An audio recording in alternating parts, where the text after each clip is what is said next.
आज की वीडियो में हम बात करने जा रहे हैं कि अगर हमें ब्लाउज में कप अटैच नहीं करना है तो हमें क्या क्या चेंजेस करने हैं। तो देखो, इसको समझने से पहले यहाँ पे मैं एक चार्ट दिखाती हूँ आपको। तो ये चार्ट देखने से पहले अब पहली लाइन देखो, यहाँ पे क्या लिखा हुआ है, shoulder to apex, shoulder to lower chest. तो सबसे पहले आपको ये समझना होगा कि शोल्डर टू एपेक्स और shoulder to lower chest gap क्या होता है। तो मैं आपको बताती हूँ। देखो, शोल्डर टू एपेक्स होता है हमारा ये वाला है, यहाँ से शोल्डर और यहाँ से ये है एपेक्स। तो ये वाला एपेक्स हो गया हमारे एकदम चेस्ट के मिडिल में जो पॉइंट होता है उसको हम एपेक्स पॉइंट बोलते हैं, ठीक है। और शोल्डर टू लोअर चेस्ट होता है जहाँ हमारी चेस्ट खत्म होती है, यानी कि ये वाला पार्ट। तो इसको बोलेंगे हम शोल्डर टू लोअर चेस्ट। अब देखो, शोल्डर टू एपेक्स और शोल्डर टू लोअर चेस्ट तो हमने समझ लिया। अब इसका गैप क्या होता है ये देखना है। तो देखो, मान लो कि हमारा जो यहाँ पे शोल्डर टू एपेक्स है इसका मेजरमेंट आ रहा है 11 इंच, ठीक है। और जो हमारा शोल्डर टू लोअर चेस्ट है इसका मेजरमेंट मिल रहा है यहाँ पे हमें 13 इंच। तो अब 13 में से हम 11 को माइनस करेंगे तो हमें मिला यहाँ पे 2 इंच। तो यहाँ पे ये जो 2 है ना, ये हो जाएगा हमारा shoulder to apex and shoulder to lower chest का गैप। तो अब समझना क्या है हमें, मैं बताती हूँ। अब देखो, चार्ट में आप देख सकते हो यहाँ पे लिखा रहा है 2.25। अगर आपका गैप है shoulder to apex and shoulder to lower chest का, तो आपको क्या करना है, जो वेस्ट डार्ट है सिर्फ 1.75 लेना है अगर आपको कप नहीं लगाना है। तो अगर आपका जो भी shoulder to apex and shoulder to lower chest है उसका गैप ये आ रहा है, तो आपको कुछ नहीं करना, सिर्फ डार्ट का चेंज करना है 1.75। और जब फिर हम आर्म होल लेंगे तो वो इसका हाफ करके लेंगे, ठीक है। तो इस तरीके से यहाँ पे ये वाला चेंज करना है हमें। अब दूसरा है यहाँ पे 2.5 इंच, 2.75 एंड 3 इंच, यानी कि आपका shoulder to apex and shoulder to lower chest का गैप 2.5 इंच है या 2.75 या 3 इंच है। आपको क्या करना है, शोल्डर से 0.25 जितना नीचे जाना है। तो अब देखो, मैं ये आपको करके दिखाती हूँ क्योंकि ये चीज़ समझ में नहीं आएगी। तो मान लो कि मैं यहाँ पे एक ब्लाउज का वो बना देती हूँ। ये मैं ऐसे बना रही हूँ, इसको ज़्यादा सीरियसली मत लेना आप, बस समझाने के लिए बता रही हूँ, ड्राइंग नहीं है ये हमारी, ठीक है।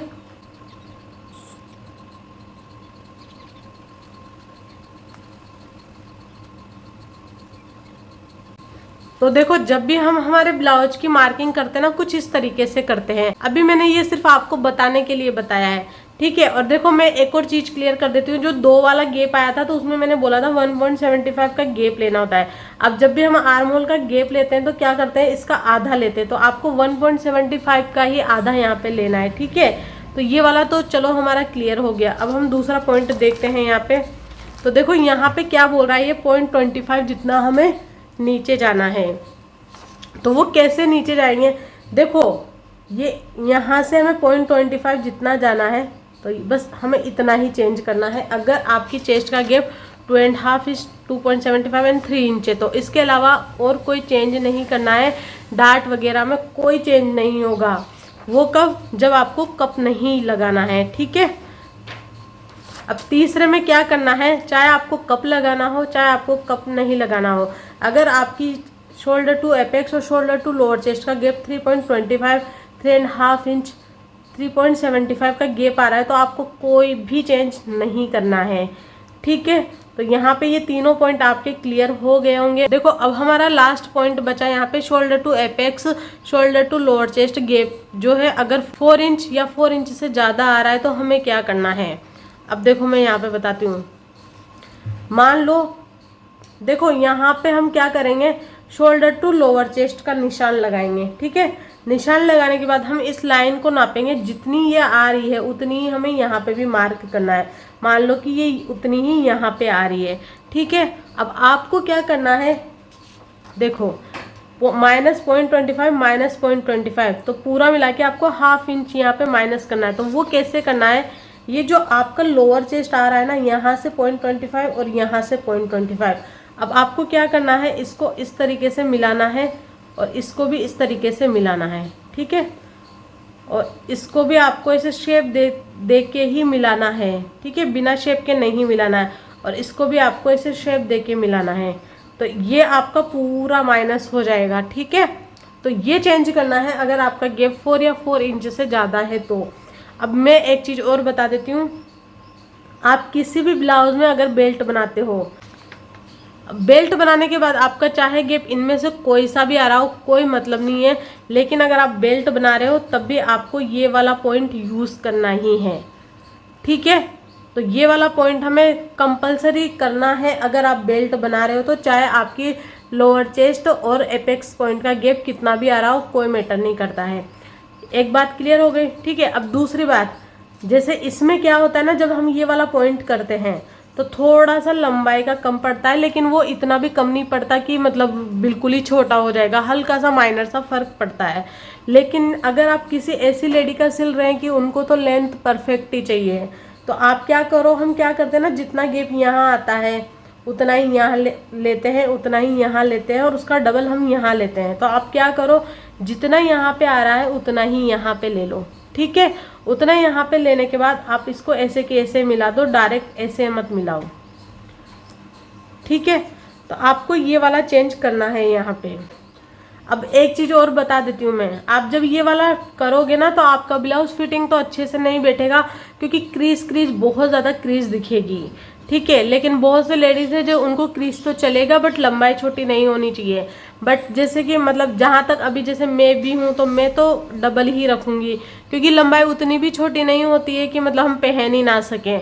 तो आप दोनों ट्राई करके देख लेना, मतलब जो भी आपका कस्टमर हो या अपने लिए बना रहे हो, तो अगर कस्टमर के लिए बना रहे हो तो कस्टमर के अकॉर्डिंग आप समझते हो अपने कस्टमर को, तो उस हिसाब से बनाओ।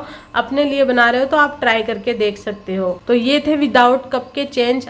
और देखो मैं एक चीज़ यहाँ पे बताने वाली हूँ कि अब हम वापस से क्या करेंगे, ब्लाउज जीरो से स्टार्ट करेंगे। क्योंकि पता है क्या है, मैंने बोला था कि मैं सिखाऊंगी यहाँ पे फैशन डिज़ाइनिंग के, जो मैंने गारमेंट कंस्ट्रक्शन सीखा था वो मैं फुल सिखाऊंगी। बट पता है क्या हो रहा है, आप लोग बोलते हो कि नहीं मैम पहले कुर्ती बता दो, नहीं मैम पहले ये बता दो। तो उससे क्या हो रहा है ना, जिन लोगों ने जीरो से शुरू किया है ना, उनका सारा गड़बड़ होता जा रहा है।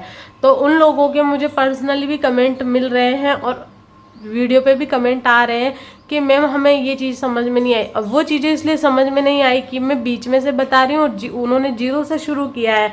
तो अभी हम क्या करेंगे, जैसे अभी मान लो कि मैं पहला ब्लाउज सिखा रही हूँ, जो भी आएगा उसमें, तो उसमें हम स्लीव्स भी सीखेंगे, A to Z चीज़ें सीखेंगे। अब पहले क्या होता था ना, एक वीडियो में जो चीज़ सिखाती मैं दूसरे में थोड़ा बहुत स्किप करके बता देती थी कि आप ये वाला चीज़ उस वीडियो में देख लो। अभी हम क्या करेंगे, चाहे 10 बार रिपीट करनी पड़े, लेकिन एक वीडियो को पहले कंप्लीट करेंगे, उसकी कटिंग, स्टिचिंग, स्लीव्स, नेक, सब कुछ। जब तक हमारा ब्लाउज कंप्लीट नहीं होगा हम नेक्स्ट वीडियो पे नहीं बढ़ेंगे। उससे क्या होगा ना कि जो चीज़ मैं सिखाने के लिए मैं आई हूँ ना, वो चीज़ कंप्लीट होगी। और जिन लोगों को मतलब चाहिए कि उनके लिए सिर्फ डिमांड पे ही वीडियो बनाओ, उनके लिए मैंने एक अलग से चैनल बनाया है। अभी उस पर वीडियो अपलोड नहीं किए, अभी जब जैसे दिवाली निकल जाएगी तो उनके हिसाब से वीडियो सारी उस पर आ जाएगी, ठीक है। तो आपको मैं वो चैनल भी जल्दी से शेयर कर दूंगी। तो जैसे बहुत सारे लोग बोल रहे हैं कि जैसे कोट सेट बताओ, जंप सूट बताओ, या फिर जो भी उनकी चॉइस है वो बोल रहे हैं, तो मैं वो चीज़ें क्या करूँगी उस चैनल पे डाल दूँगी। तो उनके लिए भी वो अच्छा होगा, और जो जीरो से स्टार्ट कर रहे हैं, जिनको फुल गारमेंट कंस्ट्रक्शन देखना है ना, तो उनके लिए भी ये चीज़ ईजी हो जाएगी। तो आई होप ये वीडियो आपको पसंद आया होगा। मिलते हैं नेक्स्ट वीडियो पे, तब तक के लिए बाय बाय, टेक केयर।